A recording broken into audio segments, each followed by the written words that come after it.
Hello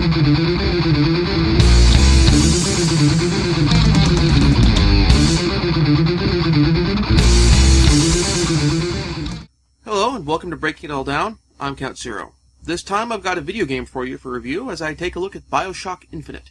Since this game is less than a year old as of this recording, I am not going to be going all in depth in spoilers. Similarly, I'm not going to get into the DLC because the DLC is, well, younger than the game itself.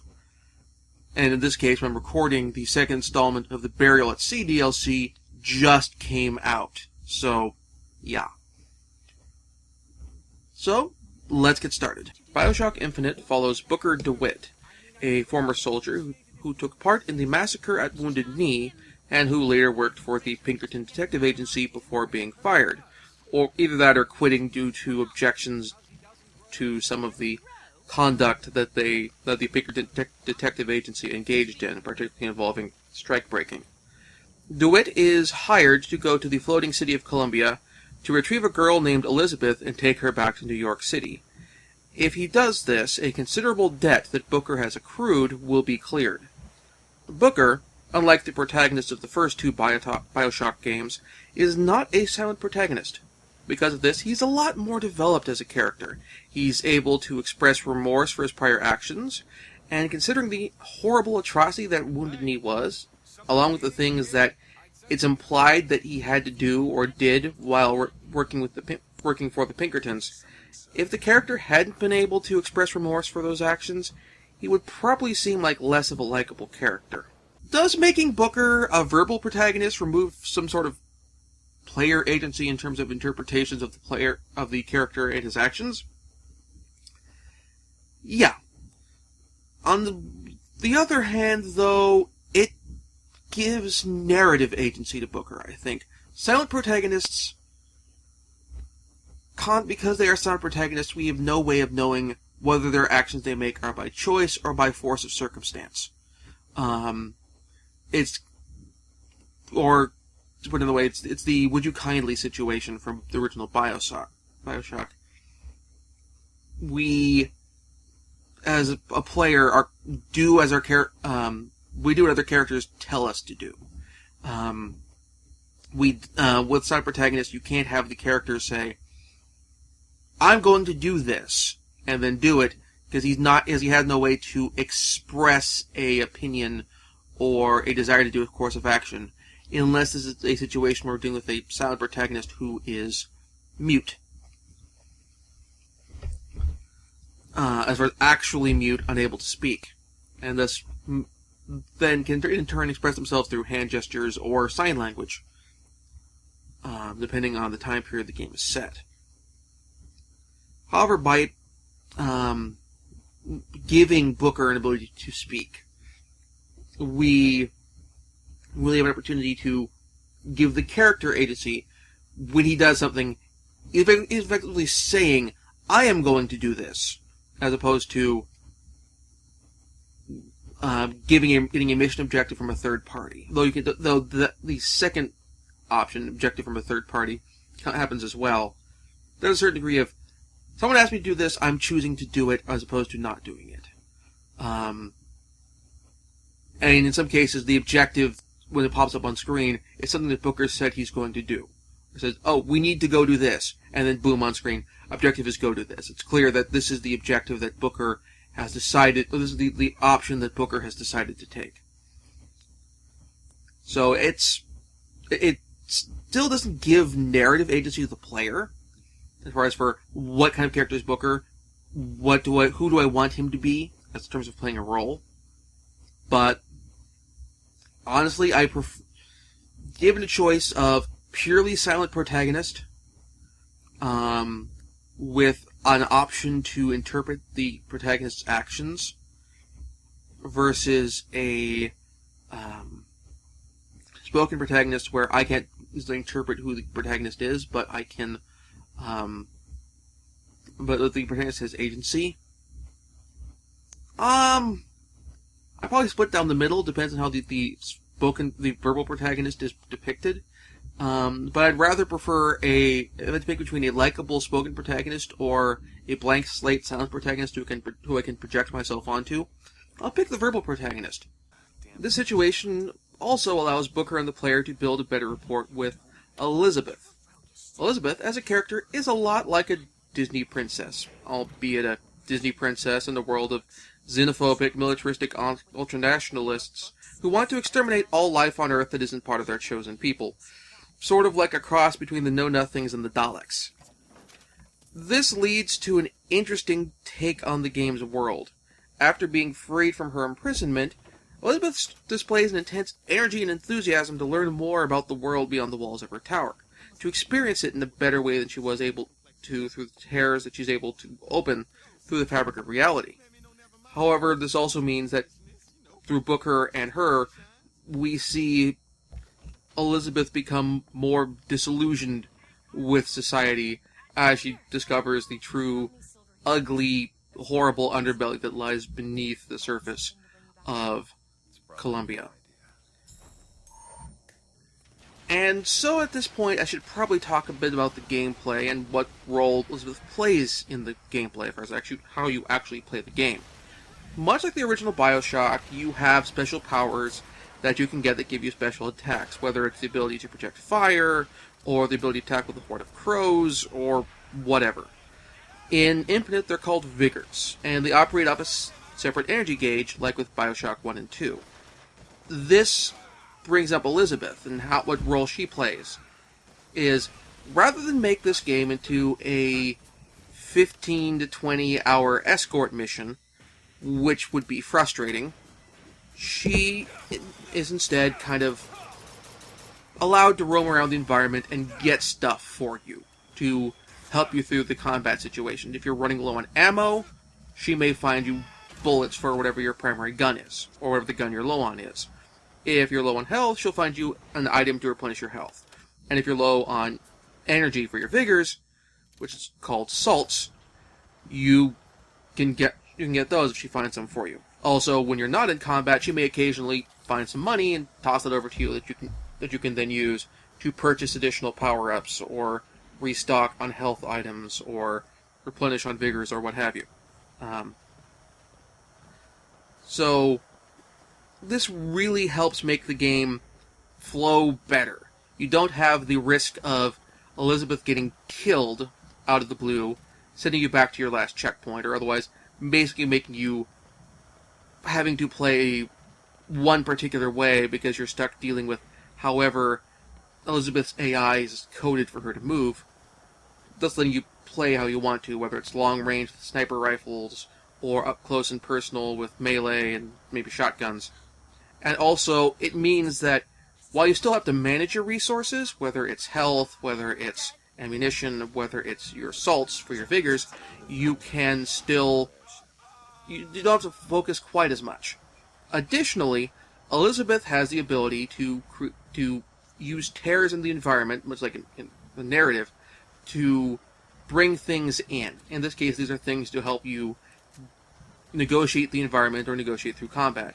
This can range from finding or creating a box of health replenishing items, or a crate that has a weapon that you didn't have before, or in turn activating some automated defenses or other automatons that will help you in combat, whether it's like a chain gun toting Abraham Lincoln or George Washington, or an automated sentry gun, or what have you. This gives the player a whole bunch of new ways to go through the environments. It'll let you create an ally to help you flank a group of enemies, or distract the enemies from you so you can run and go get some health power-ups. Or it allows you to create a crate hook or something like that to let you leap up to a higher level, and thus make yourself a little less accessible to enemies, and in turn let you avoid problems with getting flanked. Or alternatively, let you get up on the same level of enemy snipers who are taking you on, and thus let you deal with them more equally, or on more equal terms. Moving back to the city of Columbia itself is much more of a character in the story than Rapture was in Bioshock. I mean, yes, Rapture had its own unique look with its Art Deco sensibilities and the advertisements for the various businesses and the as well as having the various characters coming over the radio or intercom to taunt you or give you orders to your next mission or that sort of thing. But nonetheless, Rapture was a dead city. Any people that you were encountering were either antagonists, whether like direct enemies such as splicers or the villains, or maybe an occasional like one or two allies who will provide you information or a resource to help you along the way. Columbia starts out as a living city with people going through their daily lives and living their lives. It makes everything feel, well, alive. It gives a sense of depth to the city that Rapture never quite had, because you never really saw Rapture in its prime. Here, Columbia is in its prime, but over the course of the game, it's going to, in turn, it's going to fall, metaphorically and literally. And because of this, when this happens, when everything goes bad, it gives you that contrast that you never really had with Rapture. You would assume and imagine that Rapture was all pretty and everything before everything went to hell in a handbasket, but here you saw, and to a certain degree, you're directly responsible for it. We also get a better look at the society of Columbia and what it's like. The kind of sort of steampunk, semi-anachronistic society, where, not semi, but very anachronistic society, where on the other hand, you have steam-powered vehicles and yet you're also in a floating city that basically works through the abuse of quantum mechanics. And because of the sort of time travel stuff that's going on, there's bits like, for example, we have a barbershop quartet that you encounter very early on in the game, singing God Only Knows by the Beach Boys. Yet you are not just like before the Beach Boys started performing, but you're practically before they were born, as the game starts off in the very early 1900s, like 1915 or so. Additionally, the society of Columbia has very stark contrasts. The upper class is a very ultra-conservative, very Christian culture, not in the sense of bad-mouthing Christianity, but in terms of if you're not Christian, you're not going to be part of this upper class. And for that matter, if you're not Protestant, presumably Baptist, you're not part of this upper class. But it's also built around a cult of personality based around Zachary Comstock, the main antagonist, and three of the founding fathers, George Washington, Thomas Jefferson, and Benjamin Franklin. And it combines this with a societal divide between the upper classes, again, basically all white Anglo-Saxon Protestants, and a de facto slave class made up of African Americans who are essentially sent up as slave labor, Irish Americans, and Chinese laborers. Additionally, there's a side plot in the game with a class struggle between the segregated lower class and the upper class, which climaxes with the lower class rebellion, called the Vox Populi, or rather, the rebellion of the working class, called the Vox Populi, taking control of the city and going on a purge of the ruling class, which draws allusions to various nasty revolutions in history, from the French Revolution, not so much the French Revolution, probably closer to, Pol Pot. In fact, there's direct allusions to some of the classes that were executed by Pol Pot's troops. Trying to be delicate about this. The game has gotten some flack over this by basically taking a situation that could have been perceived as being shades of gray and taking a group that has a complication to their motivations and making them come across as more directly evil. This had some particular additional flack because of the fact that many of the people involved in the revolution are people of color, particularly African Americans and people of Chinese ethnicity. And I disagree with this in terms of that this shouldn't be in there. Ken Levine has gone on record as saying that the depiction of the Vox Populi and their revolution is kind of meant to play on the idea of both sides of, and actually for all the Bioshock works, of going, for lack of a better term, going too far is wrong, which doesn't sound like an anvil that needs to be dropped, but occasionally it does.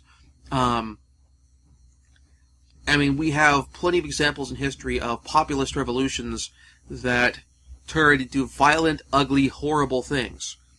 From the French Revolution to the Communist Revolution in Russia, to, well, as I mentioned before, Pol Pot.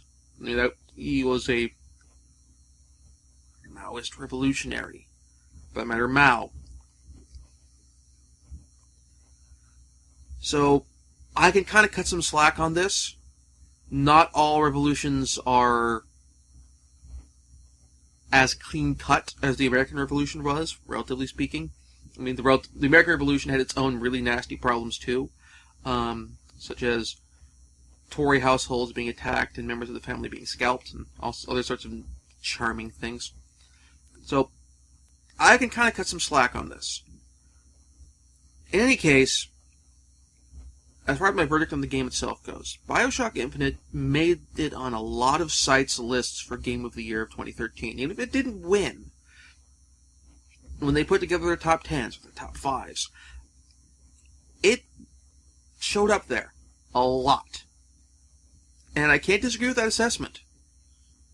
The game plays and controls very well. And the narrative is very well put together, although there are some issues which I could probably make in terms of for how certain aspects of the time travel works. I'm generally okay with it, but I can't really get into what the complaints other people have and address them without getting into spoilers, and I'm trying to avoid that. The game is too young for that. We're not outside the statute of limitations.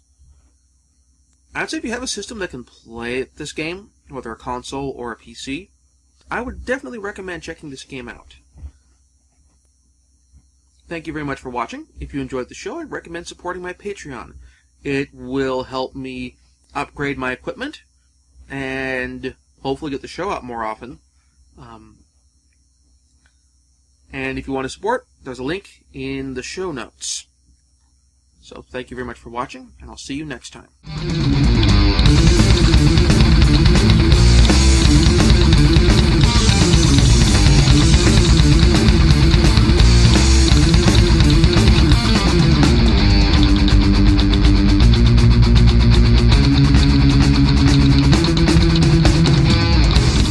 Or did while working for the Pinkertons. If the character hadn't been able to express remorse for those actions, he would probably seem like less of a likable character. Does making Booker a verbal protagonist remove some sort of player agency in terms of interpretations of the character and his actions? Yeah. On the other hand, though, it gives narrative agency to Booker, I think. Silent protagonists, the second installment of the Burial at Sea DLC, just came out. So, yeah.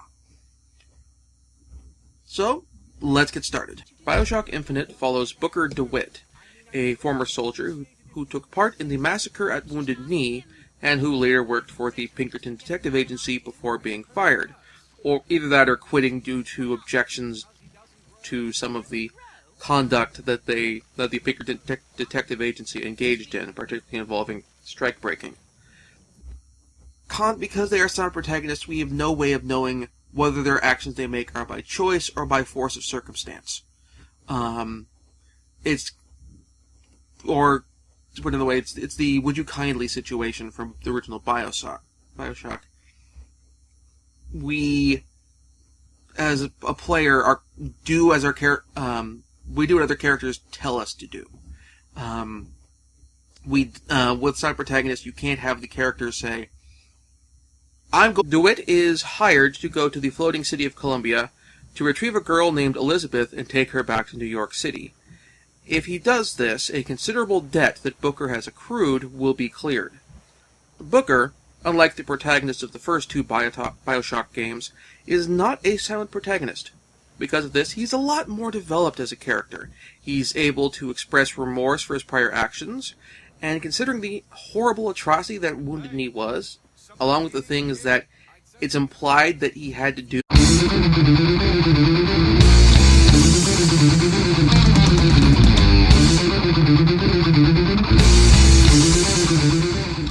Hello and welcome to Breaking It All Down. I'm Count Zero. This time I've got a video game for you for review as I take a look at Bioshock Infinite.